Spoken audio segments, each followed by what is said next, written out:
Olá, bem-vindo a mais uma aula de Teoria das Estruturas. Aqui é Carlos Mota, estudante de Engenharia Civil da Universidade Federal do Amazonas, e a aula de hoje é sobre o processo de Croix. Hard Croix foi um engenheiro civil estadunidense, nasceu em 1885 e faleceu em 1959. Em 1930, quando ele estava na Universidade de Harvard, ele publicou esse artigo na Sociedade Americana de Engenheiros Civis. E esse artigo é o famoso processo de Croix, que em inglês é Analysis of the Continuous Frame by Distribution Fixed End Moments, ou seja, é a distribuição dos momentos, né? Por que esse artigo é importante? Primeiramente, porque ele é uma simplificação do método de deslocamentos, e numa época que não tinha computadores, ou seja, de 1930 até 1970, onde a gente não tinha esse grande potencial de computação, de programação, como a gente tem hoje, esse processo foi muito utilizado para as construções das edificações de grande porte. Também nessa época foi muito utilizado estruturas de concreto armado. Simplificou o cálculo de edificações de grande porte e, como já foi dito, é baseado no método de deslocamentos. A consideração que a gente faz sobre o processo de Croix é que a estrutura não tem deslocabilidade externa. O que isso quer dizer? Quando a gente considera uma barra de um tamanho qualquer, ela não sofre deformação axial, ou seja, nem compressão e nem tração. Então a gente desconsidera a deformação axial. Outra coisa é que os nós, os pontos, né, eles não podem transladar, ou seja, eles não podem se mover nem para um lado, nem para o outro, nem para cima, nem para baixo. A única coisa que pode acontecer é a rotação do nó. E é isso que na prática acontece com o processo de Croix. A gente vai ficar rotacionando os nós. Por causa desse artigo, Hard Croix ganhou a medalha de ouro do Instituto de Engenheiros Estruturais em 1958. Essa é a principal medalha para quem trabalha com engenharia estrutural. Alguns vencedores famosos são Santiago Calatrava, que ganhou em 1992. Calatrava é conhecido por ter projetado principalmente, né, o Museu do Amanhã no Rio de Janeiro. A gente conhece mais aqui no Brasil ele por causa disso. Outro engenheiro famoso que ganhou essa medalha foi o William Baker, que ganhou em 2010 pela construção do Burj Khalifa. Ele foi um engenheiro estrutural que projetou o Burj Khalifa. Bem, o processo de Croix basicamente é simplificado da seguinte maneira. A gente tem aqui 4 apoios, certo? E 3 vãos. Vão 1, vão 2, vão 3. Os apoios extremos, ou seja, o apoio A e o apoio D, eles são sempre fixos. A gente não vai mexer neles. Quem que a gente vai mexer? Nos apoios internos, no caso B e no apoio C. Seja uma carga aplicada em qualquer ponto da viga, nesse caso, vamos colocar aqui no vão 2, né, entre B e C. Essa carga vai fazer com que a barra BC, ou seja, o vão 2, ele sofra um deslocamento. Tá aqui o deslocamento. E aí a gente vai ter que escolher. O que a gente vai fazer? A gente vai mexer no nó B ou no nó C. Ou seja, a gente vai liberar a chapa que está no nó B ou a gente vai liberar a chapa que está no nó C. Quando a gente fizer a liberação de um dos nós, a deformação, ou seja, a rotação, ela vai ser distribuída para as barras adjacentes. Então aqui no nó B, a barra adjacente é a barra AB e o outro lado é a barra BC. Então a gente tem o vão 1 aqui, do lado esquerdo, e o vão 2 do lado direito do nó B. E a grande questão é que a gente tem que destravar esse nó, e quando a gente fizer esse destravamento, vai ocorrer essa distribuição do momento que está tendo aqui. Porque aqui nesse instante, o momento está concentrado apenas desse lado aqui, do lado do vão 2. Quando a gente destravar a chapa, esse momento que está aqui, ele vai ser distribuído com a barra do lado esquerdo, no caso, a barra 1. Então, olha só a animação. Bem, a gente destravou aqui, o nó B. A gente percebeu que teve uma distribuição de momento aqui, tanto é que a deformação do lado esquerdo mudou e a do direito deu uma aliviada aqui, certo? Novamente fazendo Já que a gente destravou o nó B e já teve a distribuição do momento, agora a gente trava novamente o nó B e agora a gente vai para o outro nó, que é o nó C. Lembrando que as chapas das extremidades A e D a gente não mexe. Então aqui, ó, no nó C, agora a gente vai destravar a chapa do nó C. E esse momento que está aqui agora, agindo desse lado aqui, ó, no barra 2, no vão 2, ele vai ser distribuído para a barra do vão 3, certo? Então olha só, pronto. Houve uma distribuição de momento para essa barra aqui, ó. E aí a gente pega e trava novamente o nó C. E vai fazendo isso, destravando o nó B, vai se acomodar. Destrava o nó C, vai se acomodar. A partir do momento que tiver o equilíbrio entre os nós, não precisa mais você destravar as chapas, porque a estrutura já vai estar em equilíbrio. Então esse que é o processo de cross na prática e é isso que a gente vai fazer. Bem, a gente tem nesse exemplo aqui, ó, equilibrar o momento ME aplicado ao nó E para as barras adjacentes. Então a gente tem um momento aqui, ó, aplicado no sentido anti-horário. E a gente quer equilibrar esse momento que está aplicado aqui no nó E para essas barras adjacentes, a barra 1, a barra 2, a barra 3 e a barra 4. Lembrando que as barras têm comprimentos próprios, não é o mesmo comprimento para cada um. Então a primeira coisa a se fazer é determinar o sistema principal. O sistema principal a gente não leva em consideração nenhuma carga que esteja atuando na estrutura. Como eu falei, a gente não vai rotacionar nem mexer nos nós das extremidades. Então nó A, B, C e D a gente não vai mexer. Só aqui, ó, nesse ponto aqui, ó, que é o nó E. Então a gente vai pegar, vai determinar o sistema principal, colocando uma chapa no nó E. E aí a gente vai aplicar uma deformação unitária. Preste bem atenção. A gente sempre adota a deformação unitária no sentido anti-horário, sendo o sentido positivo. Então, a gente vai aplicar uma deformação unitária no sentido anti-horário, que é o sentido positivo. Aqui a gente tem que prestar bastante atenção. É a deformação que é positiva no sentido anti-horário, não é o momento. Isso aí a gente vai ver mais lá na frente, que é bastante importante. Então toda vez que a gente aplicar as chapas nos nós, a gente vai ter que colocar a deformação no sentido anti-horário, porque esse é o sentido positivo da deformação que a gente adota. Então aplicamos a deformação unitária no ponto E, e agora quando a gente destravar a chapa, vai ter o equilíbrio das barras adjacentes da seguinte maneira. Ó, perceba como é que aconteceu esse equilíbrio. A gente percebe que isso aqui é um engaste. Engaste aqui, aqui e aqui. E esse engaste, perceba que a deformação ela sai aqui, ó, com um ângulo zero, certo? Um ângulo zero, ângulo zero. Já nessa outra barra aqui, ó, no ponto B, a gente tem um engaste, mas a gente tem uma rótula. E a rótula, ela tem um momento zero. Então aqui, ó, como ela tem um momento zero, esse apoio se comporta como um apoio de segundo gênero e não como um apoio de terceiro gênero, certo? E perceba bem o sentido que está tendo a deformação. Ela é sempre no sentido anti-horário. É muito importante você saber desenhar essas linhas aqui, ó, a linha de deformação, porque é isso que você vai fazer quando você estiver fazendo exercícios. Agora a gente trava novamente a chapa, porque já ocorreu o equilíbrio.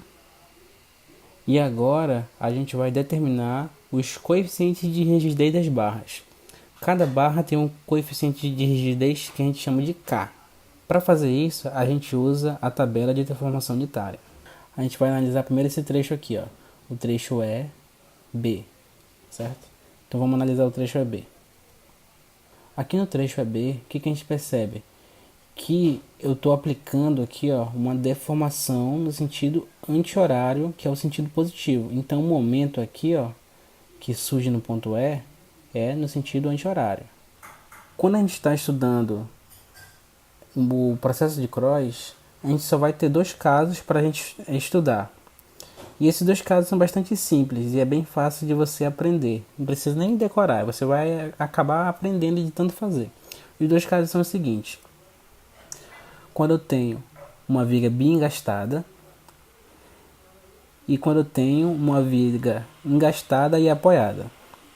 Nesse caso aqui que a gente está vendo, na viga EB, a gente tem uma viga engastada aqui em E, e nesse lado aqui, ó, lembra que eu falei que como aqui tem uma rótula, o momento é zero. Como o momento é zero nesse ponto, a gente considera esse lado aqui, ó, sendo um apoio de segundo gênero. Então a gente cai no caso 2, que é um caso de engastado e apoiado. Perceba que aqui no ponto A está tendo a aplicação da deformação unitária, certo? É a deformação unitária na rotação no sentido anti-horário. Quando é feita essa deformação unitária no sentido anti-horário, surge um momento no ponto A, no sentido anti-horário, que é o mesmo sentido, e esse momento vale 3i sobre o vão, ou seja, 3i dividido pela distância entre A e B. Então, no nosso caso, a gente tem que o momento ME da barra BE vale quanto? 3i sobre L2, certo? Então, esse momento aqui, ó, é a mesma coisa que o coeficiente de rigidez da barra BE, que vale 3i sobre L2, que é 3i sobre o vão. Ou seja, o coeficiente de rigidez da barra EB vale 3i sobre L2. K2 quer dizer que é o coeficiente da barra 2, né? Então, K2, 3i sobre o vão. Bem, agora a gente vai analisar a barra DE. Analisando a barra DE, como a gente aplicou uma rotação no sentido anti-horário na deformação, vai surgir um momento em E no sentido anti-horário e, consequentemente, vai surgir um momento em D no sentido anti-horário também. É sempre assim, os momentos sempre vão estar no sentido anti-horário. E aí a gente vai para a tabela para ver quanto é que vale o coeficiente de rigidez da barra. E aí só tem dois casos, né? Quando é bem engastado e quando é engastado e apoiado. Nesse caso aqui, ó, a chapa ela gera um apoio engastado e do outro lado aqui em D a gente tem um engaste também. Então a gente está no primeiro caso, engastado de um lado, engastado do outro. Em que ponto está correndo a rotação unitária? No ponto E, que é o mesmo caso aqui desse ponto A. Então nesse ponto aqui, ó, o momento ele vale 4i dividido pelo vão. E do outro lado, que seria aqui no ponto D, ó, que é o equivalente ao ponto B, vale a metade desse valor. Ou seja, o momento que surgir aqui desse lado vai ser a metade desse aqui, ó, certo? Então, se aqui é 4i sobre L, do outro lado é 2i sobre L. Então, se esse lado aqui, ó, é 4i sobre L, esse outro lado aqui vai ser 2i sobre L. É sempre assim. Quando está bem engastado, eu tenho um momento aqui, vamos supor, de 100. Se surgir um momento de 100 aqui, do outro lado vai surgir um momento de 50. Vai sempre a metade. O momento aqui, ó, desse lado da barra, MEDE, vale quanto?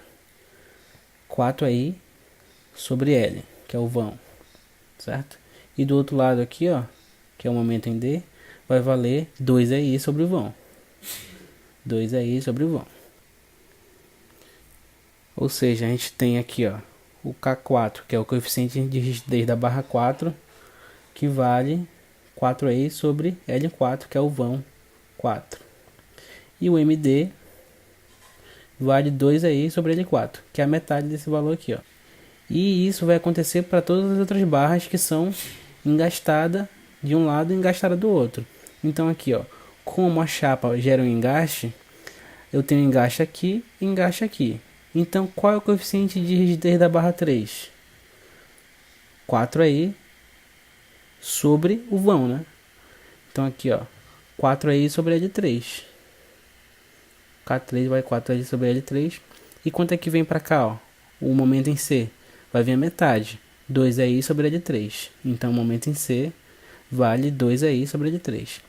E a mesma coisa do outro lado aqui, ó. Como é que aqui é engastado da chapa, né? E eu tenho engaste em A. Então o K1, que é o coeficiente de rigidez da barra 1, vai valer 4 aí sobre L1, enquanto o momento em A vai ser 2 aí sobre L1. É simples assim. Quando eu tenho engaste e apoio, de um lado é 3 aí sobre o vão, e do outro lado é 0. Não vai nada porque o momento é 0. Entendeu? Quando é apoio, o momento é 0. Quando é engaste vai ser assim, ó. Por exemplo, K1. Desse lado aqui eu vou ter 4 aí sobre o vão, e do outro lado, que é engaste, vai a metade, 2 aí sobre o vão. A mesma coisa aqui, ó, K3. 4 aí sobre o vão, que é L3. E pro outro lado aqui, ó, em C, vai vir a metade, 2 aí sobre L3. Então são só esses dois casos. Engastado e apoiado, engastado e engastado. E tem que prestar atenção aonde que corre a rotação. A gente vai ver um exemplo prático aqui, bem simples, que está no livro do Fernando Marta, que a gente consegue entender direitinho como é que funciona esse esquema, para a gente não se perder. O próximo passo é determinar os coeficientes de distribuição de momento das barras. O coeficiente de distribuição de cada barra, ele vale o seguinte: ele vale o K dividido pelo somatório de K. Ou seja, se eu tô na barra A, aqui ó, barra B, aqui, barra E, aqui ó, quanto é que vale o gama? Ou seja, quanto é que vale o coeficiente de distribuição de momento dessa barra aqui? Ela vale o K1 dividido pelo somatório de K1 mais K2 mais K3 mais K4. Entenderam? Então, ou seja, isso aqui é uma porcentagem. O coeficiente de distribuição de momento nada mais é do que uma porcentagem, ou seja, o quanto de momento que vai para cada barra. E esse somatório, ele tem que ser igual a 1, porque é 100%, entendeu? Por exemplo, aqui, ó, se eu tiver um momento ME aqui, ó, de 100, certo? Vamos supor, é uma suposição, 100. Se eu tiver 20% para esse lado, 20% para esse outro, 30% para esse outro, tem que ter 30% para esse outro, certo? Porque é 20, 20, 30, 30. Vai ter que dar 100%, entendeu? Então, o coeficiente de distribuição de momento da barra nada mais é do que a porcentagem de momento que vai para cada barra. É só isso. Isso depende dos valores de K. E o último passo é finalizar a distribuição dos momentos. Quanto é que vale o momento aqui, ó, na barra 1, no ponto E? Ele vale ME vezes o gama 1. E quanto é que vale o momento em A aqui, ó? Se eu tenho esse momento aqui, ó, como vai metade para lá, vai ser ME vezes gama 1 dividido por 2. ME vezes gama 1 dividido por 2. Desse lado aqui, ó, momento desse lado aqui, ou seja, da barra BE, quanto é que vale o momento aqui nesse lado? Vai valer ME vezes o gama 2. ME vezes o gama 2. E para o ponto B, como não tem momento, o momento é nulo, não vai nada. Agora aqui para outra barra, barra CE. Quanto é que vale esse momento aqui, desse lado? Vai valer ME vezes o gama 3. ME vezes o gama 3. E o momento aqui em C vai valer a metade. ME vezes o gama 3 dividido por 2. E a mesma coisa agora na barra 4. O momento aqui desse lado vai ser ME vezes o gama 4. E vem o momento aqui, ó, para barra, por ponto D, de ME vezes o gama 4 dividido por 2. Vem a metade. Esse somatório aqui, ó, ME vezes gama 1 mais ME vezes gama 2 mais ME vezes gama 3 mais ME vezes gama 4 dá o valor original do momento. É aquela coisa que eu tinha falado. O coeficiente de distribuição de momentos, que é o gama, ele é uma porcentagem, certo? É o quanto de momento vai para cada barra. É diferente do valor de K, entendeu? O K não é a distribuição. Então é isso aí, eu espero que vocês tenham gostado e até as próximas aulas de processo de cross.